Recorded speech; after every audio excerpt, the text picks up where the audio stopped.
One concept, one lecture, one step closer to your dream. Assalamu alaikum guys. I am your biology tutor and we are going to discuss our next topic of biology class 12 chapter 1 homeostasis, which is type of feedback mechanism. Feedback mechanism के types. अच्छा, feedback mechanism के type पढ़ने से पहले ये ज़रूरी है कि हम जानें कि फीडबैक मैकेनिज्म हम कहते कैसे हैं। फीडबैक मैकेनिज्म एक ऐसा मैकेनिज्म है हमारी बॉडी का जो पूरी बॉडी को चेक और बैलेंस करता है और उसे मेंटेन रखता है एक सूटेबल लिमिट तक। जैसे कि अगर मैं आपको एग्जांपल दूं, जैसे एक प्रिंसिपल होता है स्कूल का जो पूरे स्कूल को मेंटेन रखता है, उसे चेक करता है और उसे बैलेंस तरीके से चलाता रहता है। इसी तरीके से हमारी बॉडी जो है ना फीडबैक मैकेनिज्म के ज़रिए हमारी ऑल जो भी मेटाबॉलिक एक्टिविटीज़ हो रही हैं उसे मेंटेन रखती है, उसे चेक और बैलेंस करती रहती हैं। अच्छा, अगर हम टाइप ऑफ फीडबैक मैकेनिज्म की बात करें तो इसकी बेसिकली दो टाइप्स होती हैं, एक पॉजिटिव फीडबैक, दूसरा नेगेटिव फीडबैक।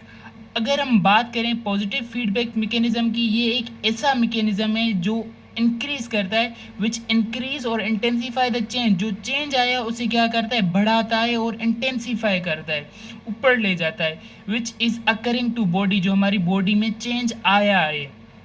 अच्छा, इसकी एक और अच्छी बात है, does not maintain a stable homeostatic condition. ये होम्योस्टैटिक कंडीशन को बैलेंस नहीं करता, स्टेबल नहीं करता, बल्कि उसे क्या करता है, इंक्रीज करता है। अगर मैं इसकी आपको एग्जांपल दूं, जैसे ब्लड क्लॉटिंग, जैसे किसी भी इंसान को चोट लगी तो वहाँ से ब्लड बह रही है, तो ब्लड जो है हमारी ज़ाया हो रही है, तो बॉडी को ये जो ना बर्दाश्त नहीं कर सकती कि उसकी ज़्यादातर ब्लड बह जाए, तो वहाँ पे क्या होती है, ब्लड क्लोटिंग होती है। ब्लड क्लोटिंग होती है किसकी वजह से, प्लेटिलेट्स की वजह से। प्लेटिलेट्स कहाँ मौजूद होते हैं, हमारे ब्लड में मौजूद होते हैं। तो प्लेटिलेट ब्लड से पहले वहाँ पे जहाँ पे इंजरी हुई है वहाँ पे जाते हैं, जाके वहाँ पे ऊपर एक क्लोट बना लेते हैं, तो ब्लड वहाँ पे रुक जाती है। अगर इसकी हम दूसरी एग्जांपल दें, जैसे कि लेबर पेन भी एक अच्छी एग्जांपल है पॉजिटिव फीडबैक की। लेबर पेन में क्या होता है, during the pregnancy of a woman, जब कोई भी वुमन प्रेगनेंसी के दौरान जो उसकी बेबी की बर्थ होती है, तो वहाँ पे क्या होता है, उसका जो यूट्रस है वो क्या करता है, कॉन्ट्रैक्ट करता है। कॉन्ट्रैक्ट करने की वजह से वो क्या होता है, बच्चा बाहर पुश होता है और वहाँ पे एक हार्मोन रिलीज़ होता है जिसे हम कहते हैं ऑक्सीटोसिन, जो बहुत ही मदद करता है उस बेबी को बाहर निकालने में, पुशअप करने में। And the next type is negative feedback. ये टोटली अपोजिट है पॉजिटिव फीडबैक के। इसमें क्या होता है, ये एक ऐसा मैकेनिज्म है, अ मैकेनिज्म विच डिक्रीज और suppress the change and bring back body in a normal state. ये क्या करता है, जो भी चेंज आया है हमारी बॉडी में उसे क्या करता है, डिक्रीज करेगा। फर्स्ट ऑफ ऑल डिक्रीज करेगा, फिर उसे क्या करेगा, सप्रेस करेगा, कम करेगा और बॉडी को एक नॉर्मल स्टेट में लेकर आएगा। अच्छा, इसकी एक और अच्छा पॉइंट अगर मैं आपको बताना चाहूँ तो वो ये है, it is most common in our body.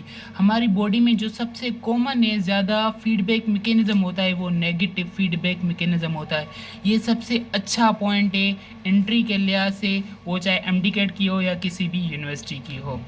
अगर मैं इसकी एग्जांपल दूं, जैसे maintain temperature in hot weather, जब गर्मी होती है तो अलबत्ता पाकिस्तान का जो टेम्परेचर है, पाकिस्तान का नहीं पूरी वर्ल्ड आउट जो टेम्परेचर है वो क्या करता है, इंक्रीज़ करता है। तो हमारी जो बॉडी की लिमिट है वो क्या है, 37 सेंटीग्रेड। तो अभी हमें इससे बैलेंस कर रहा है, ताकि जो एक्सटर्नल टेम्परेचर है वो क्या है, 42, 45, 40 एंड XYZ।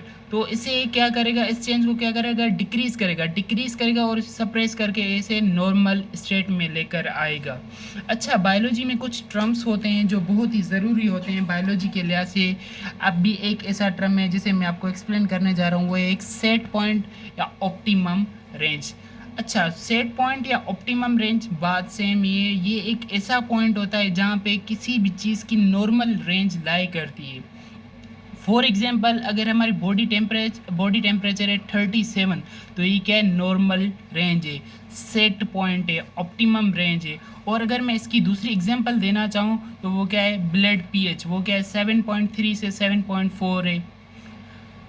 तो इसे भी हम कहेंगे कि ये क्या है, सेट पॉइंट है, ये ऑप्टिमम रेंज है। I hope you will understand all the lecture which I have delivered you and अगर आपका कॉन्सेप्ट क्लियर हो गया तो वीडियो को लाइक करें और शेयर करें। और अगर आपको कोई भी क्वेश्चन है regarding this topic, you may ask any question about this in comment section. Thanks Allah.